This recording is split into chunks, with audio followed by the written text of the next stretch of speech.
পশ্চিম কাজিৰঙাৰ হাতীখুলি চাহ বাগিচাত দুৰ্বিষহ জীৱন কটাইছে এগৰাকী মহিলাই। বিগত ২০টা বছৰে দুটা সন্তানসহ ৩৭ নম্বৰ ৰাষ্ট্ৰীয় ঘাইপথৰ কাষৰ এটা ভগা জুপুৰিত বসবাস কৰি আহিছে দুৰ্ভগীয়া মহিলাগৰাকীয়ে।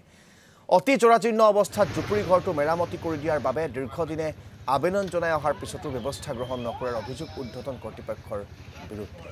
এই সন্দৰ্ভত মনোজ প্ৰতিম শইকীয়াই জনাব। হয়, এই মুহূৰ্তত আমি উপস্থিত আছো বোকাখাট সমষ্টিৰ অন্তৰ্গত পশ্চিম কাজিৰঙা গাঁও পঞ্চায়তৰ হাতীখুলি চাহ বাগিচাৰ ৭ নং লাইনত। আৰু এই লাইনৰ এটা এগৰাকী যি মহিলা, সেই মহিলাৰ জীয়াই থকাৰ যি সংগ্ৰামৰ কাহিনী, সেই কাহিনী এইখিনি মুহূৰ্তত আমি দেখুৱাবলৈ উপস্থিত হৈছোঁ। এই যিটো অঞ্চল ৭ নং লাইনত আমি উপস্থিত আছোঁ। প্ৰথমে ইয়াৰ যি পৰিৱেশ, সেই পৰিৱেশ দেখুৱাবলৈ ভিডিঅ' জাৰ্নেলিষ্ট স্বৰাজক মই অনুৰোধ জনাইছোঁ। আচলতে যদি চোৱা যায়, বোকাখাট সমষ্টিৰ উন্নয়ন দেখিলে এক প্ৰকাৰ আচৰিত হ'ব আপুনিও। প্ৰথমে ক'ব বিচাৰিছোঁ, কোনো ভিতৰুৱা অঞ্চলৰ পৰা আমি এই বাতৰি সম্প্ৰচাৰ কৰা নাই। কাজিৰঙাৰ হাতীখুলিৰ যি ৩৭ নং ৰাষ্ট্ৰীয় পথৰ নিচেই কাষতে বসবাস কৰি থকা স্বামীহাৰা এইগৰাকী মহিলাৰ দুৰৱস্থা দেখিলে এক প্ৰকাৰ চকু কপালত উঠিব আপোনাৰো। আৰু এই আচলতে ঘৰখনতে বা দুটা সন্তানক লৈ এই ভঙা জুপুৰিতে বছৰ বছৰ ধৰি বাস কৰি আহিছে এইগৰাকী স্বামীহাৰা মহিলাই। হাজিৰা কৰা মহিলাগৰাকীৰ বৰষুণ দিলে এক প্ৰকাৰ চৌকা নজ্বলে। সমান্তৰালকৈ জৰাজীৰ্ণ ঘৰখনত আচলতে কি পৰ্যায়ত এই পৰিয়ালটো বসবাস কৰিছে, সেয়া দৃশ্য দেখিলে বুজিব পাৰি।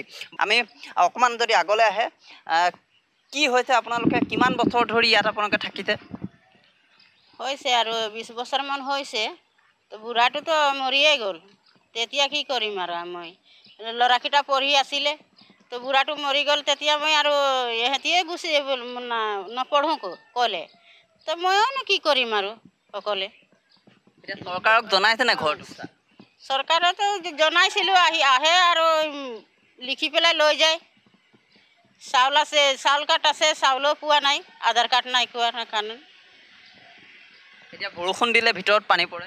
বৰষুণ পৰিলেতো, কালিয়ে চৌকাতে পানী হৈ গ'ল। বৰষুণ দিলে মানে ভাত ৰান্ধিব নোৱাৰে? নোৱাৰে, ভাত ৰান্ধিবলৈ নোৱাৰোঁ মই, পানী পৰি থাকে। আৰু এই দুইটাকে লৈ পেলাই মই শুই থাকোঁ আৰু কি কৰিম। কি কাম কৰে আপুনি? এই য'তে ত'তে ঘৰ চৰ মুচিও আৰু খাওঁ।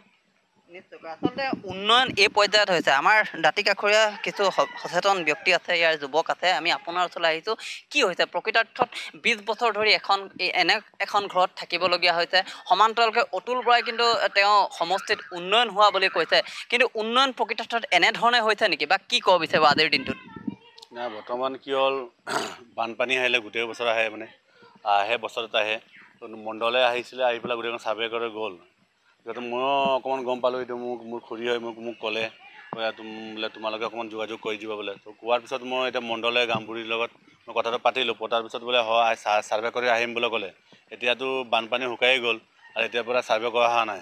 তো এইটো মই চৰকাৰক মই জনাইছোঁ, ইমান সোনকালে পাৰে, তাৰ মতা মানুহ নাই আৰু ল'ৰাবোৰো আছে, স্কুল গৈ আছিলে, এতিয়া মাৰ ভৰি ভঙা, এইকাৰণে স্কুলো নাযায়। এইটো কাৰণে এতিয়া আৰু মায়ে ঘৰ চলাই আছে।